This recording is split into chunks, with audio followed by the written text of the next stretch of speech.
دیکھتی آنکھ اور سنتے کانوں کو میری طرف سے السلام علیکم۔ آپ میرا یوٹیوب چینل دیکھ رہے ہیں، میرا نام عبد القادر ہے۔ آج میں کچھ باتیں آپ کو بتانے والا ہوں اور کچھ غور و فکر کرنے کے بعد جو ہے یہ نتیجہ نکلا ہے، تو بات مجھے بھی سمجھ آئی ہے، تو میں کوشش کر رہا ہوں کہ اپنے ویورز کو، اپنے لوگوں کو، اپنی قوم کو، اپنے جوانوں کو یہ پیغام آگے تک پہنچاؤں۔ دراصل بات یہ ہے،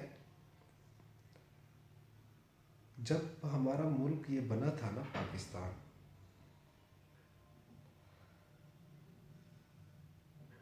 جب بنیاد اس ریاست کی رکھی گئی تھی، تو ان لوگوں نے پوچھا قائد اعظم سے کہ آپ یہ بتائیں ہمیں کہ آپ نے ماشاءاللہ ریاست ایک بنائی، آپ نے ایک ملک کی بنیاد رکھی، ایک اسلامک کنٹری آپ نے بنائی، آپ اس میں کون سے قوانین لاگو کرنا چاہتے ہیں؟ تو یہ بڑے تاریخی الفاظ تھے۔ الفاظ یہ تھے، انہوں نے کہا کہ میں کون ہوتا ہوں جو قوانین لاگو کروں، میں کون ہوتا ہوں جو نظام کو بتاؤں کہ بھی نظام کیسے چلنا ہے۔ سب سے پہلے انہوں نے اشارہ کیا قرآن پاک کی طرف کہ یہ نظام ہے، یہ قوانین ہے ہمارے، ہم نے اپنا ملک اس نظام کے تحت چلانا ہے، قرآن مجید کے قوانین کے مطابق ہم نے اس ملک کو چلانا ہے، اور یہ وقت آئے گا اور یہ ٹائم بھی آئے گا، یہ ایک عظیم ملک بنے گا، اور اس ملک کی جو قوم ہوگی وہ بھی ایک بہت بڑی عظیم قوم ہوگی، کیونکہ ان کو پتہ تھا کہ جب ہم لوگ اس قوانین پہ عمل کریں گے تو ہم ایک عظیم قوم بنیں گے، کیونکہ قرآن مجید بھی یہی ہمیں سکھاتا ہے کہ یہ قرآن مجید انسان کو لیڈر بناتا ہے۔ تو آج یعنی یہ چیزیں سننے کے بعد میں نے غور فکر کیا اس بات پہ کہ گویا یہ ملک جو ہے عظیم ملک تو ہے، دشمن تو ہمارے کافی ہیں جو اس ملک کو ختم کرنا چاہتے ہیں، اس ملک کی سالمیت کو تباہ کرنا چاہتے ہیں، اس کی بقا کو جو ہے ٹھیس پہنچانا چاہتے ہیں۔ تو مجھے نہیں نظر آیا کہ ہماری قوم کے اندر یہ واقعی ہماری قوم عظیم قوم ہے کہ نہیں ہے۔ آج آپ ہمارا معاشرہ دیکھ لیں، کہیں بھی آپ دیکھ لیں، سب سے پہلے ایک تو ہم مسلمان ہیں۔ پہلی بات یہ، ہم تو ایک فرقوں میں بٹے ہوئے ہیں، ہمیں حقیقی دین اسلام کا نہیں پتہ، یہ چیلنج کرتا ہوں، ہمیں نہیں پتہ، یہ بھی میں بتاؤں گا کیوں نہیں پتہ۔ دوسری بات یہ ہے، قوم پرستی میں بٹے ہوئے ہیں۔ ٹھیک ہے، یہ عظیم قوم تو نہیں ہوتی جو نفرت پھیلا اور قوم پرستی میں پڑ جائے۔ دوسرا، ہمارا فیملی ریلیشن شپ بہت جو ہے نا بگڑ چکا ہے، ہمارا فیملی سیٹ اپ خراب ہو چکا ہے۔ تو یہ چیزیں ہمیں یہاں سے پتہ چلتا ہے کہ یہ قوم جو ہے جس راستے پر انہوں نے جانا تھا وہ اس راستے سے ہٹ کے دوسرا انہوں نے راستہ اختیار کر لیا، اور بڑے افسوس کے ساتھ مجھے کہنا پڑ رہا ہے کہ ایک تو ہم مسلمان ہیں، دوسرا ہمارا جو یعنی ہماری زندگی کا جو دار و مدار ہے وہ علماء کرام کے سر پر ہے، ان کی سرپرستی کے نیچے ہم چلتے ہیں، لیکن وہاں پہ بھی یہی فرقہ واریت، اس کا نتیجہ یہی نکل رہا ہے کہ ہمارا جو ہے نا ٹوٹل ہمارا ماحول ہی الٹا ہو چکا ہے، اور یہ سب کو پتہ ہے، ہمیں بھی پتہ ہے، پوری دنیا دیکھتی ہے اس قوم کو کہ یہ قوم یعنی کہ ہماری قوم کے اندر وہ چیزیں نہیں ہیں، وہ کردار ہی نہیں ہے۔ یہی قوم ہے فراڈ کرتی ہے، یہی قوم ہے ملاوٹ کرتی ہے، یہی قوم ہے جھوٹ بولتی ہے، یہی قوم ہے نہ جانے کیا کچھ کرتی ہے. کیا یہ ملک ہمارا اس لیے بنا تھا؟ ہمیں سمجھانے کی کوشش بھی نہیں کی گئی. جہاں تک میں سمجھتا ہوں کہ اس مشن میں دشمن کو کامیابی ملی ہے، کیونکہ دشمن کی سوچ تھی جب یہ ہمارا ملک بن رہا تھا، دشمن کی یہ سوچ تھی کہ بھی ہم نے ان کو اس چیز سے کیسے ہٹانا ہے، کیسے ہم نے ان کو اس چیز سے دور کرنا ہے. ہم نے ان کو صرف اور صرف قرآن پاک سے الگ کرنا ہے. باقی یہ دین کے نام پر جہاں بھی چلے جائیں، جیسے مرضی کرتے رہے، ان کو پتہ ہے کہ بھی یہ ہٹ جائیں گے اس چیز سے. مین امپورٹنٹ جو چیز ہے وہ قرآن پاک سے ان کو دور رکھا جائے. اور ظاہری طور پر یہ ہے، میں چیلنج کرتا ہوں کہ پاکستان کے ہر مسلمان کے گھر، ہر کمرے کے اندر قرآن پاک موجود ہے. لیکن افسوس کے ساتھ یہ ہے کہ ہم نے ان کو صرف اور صرف دیوار کے ساتھ لگایا ہوا ہے. ہم ان کو اسٹڈی نہیں کرتے، ہمیں پتہ ہی نہیں ہے کہ یہ کیا چیز ہے. وہ ایسے پتہ نہیں ہے جیسے آپ کو بتاتا میں بتاؤں گا، کیونکہ قرآن پاک جو ہے ایک لینگویج میں اتارا گیا ہے جس کو عربک کہتے ہیں. قرآن پاک عربک میں ہے. جب ہمیں عربک زبان لینگویج ہمیں سمجھ ہی نہیں آئے گی تو ہمیں قرآن کی کیسے سمجھ آئے گی؟ یہ بہت بڑا ایک سوال ہے. جب ہمیں عربی نہیں آتی تو ہم بالکل یہ جو ہے نا سمجھ سے باہر ہے یہ بات کہ ہم قرآن کو سمجھ سکیں. قرآن مجید کا علم آپ ساری زندگی نہیں لے سکتے. یہ جو علم کے دانشور بنے بیٹھے ہیں جو کہتے ہیں ہم عالم ہیں، ہم یہ ہیں، میں یہ نہیں کہتا کہ ٹھیک نہیں ہے، لیکن ایک یہ سوال ہے کہ یہ کون سا علم حاصل کر لیتے ہیں 8 سالوں میں، 10 سالوں میں؟ کون سا ایسا علم ہے جو حاصل کر لیتے ہیں اور فتوے بھی لگانا شروع کر دیتے ہیں اور لوگوں کو چلانا بھی شروع کر دیتے ہیں اور اپنی پیروی کرنے میں ان پہ جبر بھی کرتے ہیں، نفرت بھی پھیلاتے ہیں. یہ ہمارا دین اسلام نہیں تھا. دین اسلام ہمارا یہ نہیں ہے. انسان کا کردار ہی ہوتا ہے جو آگے لے کے جاتا ہے انسان کو. وہ ہمارے اندر کردار ہی نہیں ہے تو میں کیسے دیکھوں یہ ایک عظیم قوم ہے اور یہ ایک عظیم ملک بننے جا رہا ہے. اگر یہی صورتحال رہی تو ہم مزید بگاڑ میں جائیں گے،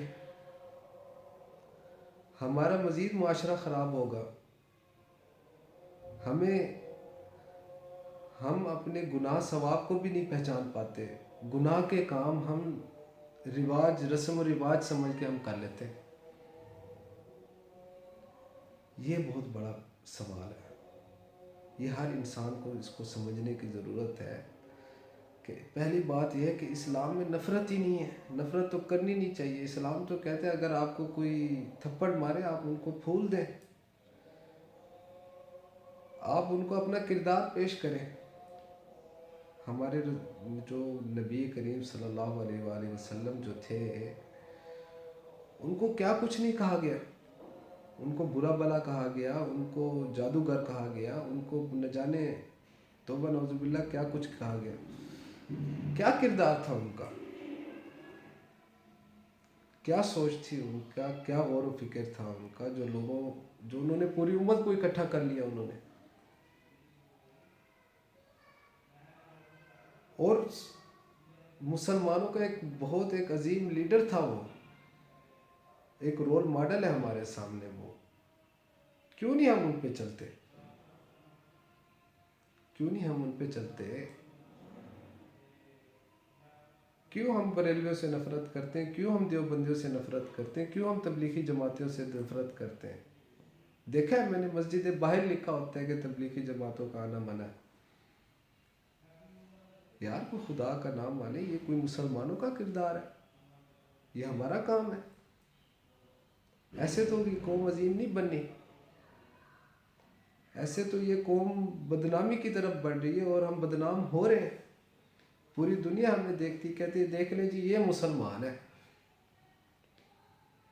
جھوٹ بھی بولتے ہیں، سب کچھ یہ لوگ کرتے ہیں. ایسا نہیں ہے. میں پھر اپنی نوجوانوں کو، اپنی یوتھ کو کہنا چاہتا ہوں کہ اگر آپ اسٹڈی کر رہے ہیں تو آپ لوگوں کو یہ ایک بھائیوں والا مشورہ ہے کہ آپ قرآن پاک پہ اسٹڈی کریں. اللہ پاک قرآن میں کہتا ہے، شروع میں انہوں نے فرما دیا الف لام میم ذالک الکتاب لا ریب فیہ ھدی للمتقین. اس کا مفہوم یہی ہے کہ یہ واحد کتاب ہے جس میں کوئی شک نہیں ہے، اور ہدایت ہے جو ایمان رکھتے ان کے لیے یہ ہدایت ہے. تو میں یہ کیسے بات اگنور کر لوں؟ میں کیوں جاؤں کسی اور کے پاس جب مجھے اللہ کہہ رہا ہے ایک بات کی مجھے سمجھ آ رہی ہے کہ یہ واحد کتاب ہے جس میں کوئی شک نہیں ہے، اور یہ ہدایت ہے ایمان والوں کے لیے. تو کیا ہمیں ہدایت مل رہی ہے؟ پڑھتے تو ہیں. اور یہ بھی میں چیلنج کرتا ہوں کہ قرآن پاک پاکستان میں 100 میں سے 90% لوگ قرآن پاک نہیں پڑھتے. اگر پڑھتے ہیں تو 10% روزانہ کی بنیاد پہ پڑھتے ہیں لوگ، اور 10% جو پڑھتے ہیں ان میں سے 2 کو سمجھ آتی ہوگی اور 8 کو سمجھ ہی نہیں آتی کہ وہ کیا پڑھ رہے ہیں. محض ہم اگر پڑھتے ہیں تو ایک اثار ثواب اور خیر و برکت کے لیے اور جادو ٹونے سے بچنے کے لیے. کیونکہ ہمارا تو جو ایمان جو یقین ہوتا ہے وہ تو ہوتا ہے نا پیروں فقیروں کے پاس. تو یہ ہم اس لیے رکھتے ہیں کہ یار گھر میں جو ہے نا برکت ہے، گھر میں کوئی جادو ٹونا نہ ہو. محض یہی کام ہے ہمارا. لیکن ہم نے قرآن پاک کو ایک دیوار کے ساتھ لگایا ہوا ہے. جیسے کہ میں نے کہا ہے کہ دشمن اس مشن میں کامیاب ہوا ہے کہ مسلمانوں کو اس کتاب سے ہٹا دیا انہوں نے. جب اس کتاب سے ہم ہٹ گئے تو ہماری معیشت خراب ہو گئی. اور یہ بھی بات اللہ پاک قرآن میں وضاحت فرما رہا ہے کہ وَمَنْ أَعْرَضَ عَنْ ذِكْرِي فَإِنَّ لَهُ مَعِيشَةً ضَنْكَ. کاش کہ ہماری قوم کو بات سمجھ آتی، اس آیت کی سمجھ آ جاتی تو یہ قوم بدل جانی ہے. اگر اسی پہ غور و فکر انسان کر لے تو انسان کی زندگی یکدم چینج ہو جائے. اگر اسی آیت کا مفہوم لے لے، مفہوم بھی یہ میں آپ کو بتاتا چلوں. وَمَنْ أَعْرَضَ عَنْ ذِكْرِي، ہم ذکر کس کو کہتے ہیں؟ یہی ذکر ہے صبح شام کے اذکار پڑھ لیں، سبحان اللہ والحمدللہ. یہ ذکر یہ بھی ایک سنت ہے، یہ عمل ایک موقد ہے. یعنی انسان دعائیں مانگتا ہے، اپنے آپ کے لیے بخشش کی دعا مانگتا ہے، استغفر اللہ پڑھتا ہے، سبحان اللہ پڑھتا ہے. لیکن جو اصل ذکر ہے وہ قرآن پاک ہے. تو اللہ پاک کہہ رہے ہیں وَمَنْ أَعْرَضَ عَنْ ذِكْرِي فَإِنَّ لَهُ مَعِيشَةً ضَنْكَ. ہم اس کی معیشت کو تنگ کر دیں. جو انسان اس کتاب سے ہٹ جاتا ہے تو اس کی معیشت تنگ ہو جاتی ہے. تو آپ دیکھیں، ظاہر ہے ہمارے سامنے سب کچھ، مسلمان ہے لیکن ہماری معیشت تنگ ہے. ہمارا گھر ہم سے نہیں چل رہا، ہمارا فیملی سیٹ اپ ہمارے سے نہیں وہ ہو رہا، سیٹنگ اس کی نہیں بن رہی. ہماری جو ازواجی زندگی ہے وہ ٹھیک سے نہیں چل رہی. اگر ہم شادی کرتے ہیں تو تیسرے دن ہی گھر میں لڑائی ہو جاتی ہے. اور یہ بھی چیلنج ہے کہ پاکستان کے ہر گھر میں لڑائی ہے. کوئی کہہ دے کہ جی میرے گھر میں لڑائی نہیں ہے تو ہم کیا سمجھیں؟ یہی معیشت ہے. ہماری معیشت تباہ ہو چکی ہے. صرف وجہ یہی ہے کہ ہم اس عظیم کلام سے دور ہو گئے. تو سب سے پہلے ہمیں یہ سمجھنے کی ضرورت ہے کہ ہم اس پر عمل کریں، اس کتاب پر عمل کریں، اس پر چلیں. یہ قانون ہے ہمارا. یہ جو کتاب ہے یہ ہمارے لیے قوانین ہے اس میں لکھے ہوئے ہیں. ان قوانین پہ چلنا ہے. اور کردار جو ہے ہمارا وہ ہمارا رول ماڈل ہے. ہمارے جو لیڈر تھے، ہمارے تمام جہانوں کے جو مسلمانوں کے لیڈر تھے، ہمارے پیارے حضرت آقا حضرت محمد صلی اللہ علیہ وآلہ وسلم، یہ پورے مسلمانوں کے لیڈر تھے، تمام جہانوں کے یہ سردار ہیں. رول ماڈل ہے. انسان جو ہے قوانین اس پہ عمل کرے, کردار جو ہے وہ رسول اللہ والا اپنائے. ان کو بھی تو برا بلا کہا جاتا تھا نا, لیکن وہ ہمیشہ انہوں نے اخلاقیات پہ کام کیا. اگر انہوں نے کسی نے ان کو برا کہا تو انہوں نے, جیسے کہ ہم سنتے ہیں اکثر یہ کہ ایک عورت تھی جو آپ صلی اللہ علیہ وسلم کے اوپر کچرا پھینکا کرتی تھی. نبی تھے, کچھ بھی وہ کر سکتے تھے, وہ بددعا بھی دے سکتے تھے, وہ ان کو یعنی قتل کا بھی حکم دے سکتے تھے, نبی تھے وہ. لیکن کیا کردار تھا وہاں پہ ان کا. ایک دن کچرا نہیں پھینکا, دوسرے دن پوچھا ان کے بارے میں کہ وہ عورت نہیں آئی, پتہ چلا کہ وہ علیل ہے, بیمار ہے وہ, تو ڈائریکٹ ان کے گھر چلے گئے ان کی عیادت کرنے کے لیے. یہ کردار تھا. تو نتیجہ کیا نکلا تھا وہاں پہ, اس عورت نے کلمہ پڑھ لیا تھا اخلاقیات کو دیکھ کے. تو میں پھر سے اپنی نوجوانوں کو, اپنے دوستوں کو جو مجھے دیکھ رہے ہیں, جو سن رہے ہیں, میں ان سے ہاتھ جوڑ کے گزارش کرتا ہوں کہ پلیز اللہ کا واسطہ مانے, خود بھی آپ یہی تربیت اپنے اندر لیں اور اپنے بچوں کو بھی یہی تربیت کروائیں. کوشش کریں, ان کو سکھائیں. اگر دنیا میں کہتے ہیں نا لوگ کہ اگر آپ نے کامیاب ہونا ہے تو آپ یعنی دنیا میں کامیابی جو ہے وہ کہتے ہیں جی اسٹرگل میں ہے, انگلش میں ہے. انگلش جس کو اچھی آتی ہوگی, جس کو اچھی تعلیم, جس کے پاس اچھی یعنی ڈگریاں ہوں گی, وہی جو لڑکا کامیاب ہوگا, وہی انسان کامیاب ہے دنیا میں. نوکری بھی ان کو ملے گی اور اچھی سہولتیں بھی ان کو ملیں گی. جہاں تک میں دیکھتا ہوں کہ انسان کو اگر دنیا اور آخرت میں کامیاب ہونا ہے تو اس کے لیے عربک لازمی ہے, کیونکہ قرآن جو ہے عربک زبان میں ہے. تو اسی کو سمجھنے کی جو ہے نا ضرورت ہے. جب ہم اس کو سمجھیں گے, اس پر عمل کریں گے, تو انشاءاللہ یہ ہماری جو آنے والی نسل ہوگی نا, وہ اس پر عمل کرے گی, اور یہ ایک ملک انشاءاللہ یہ ایک عظیم ملک بنے گا.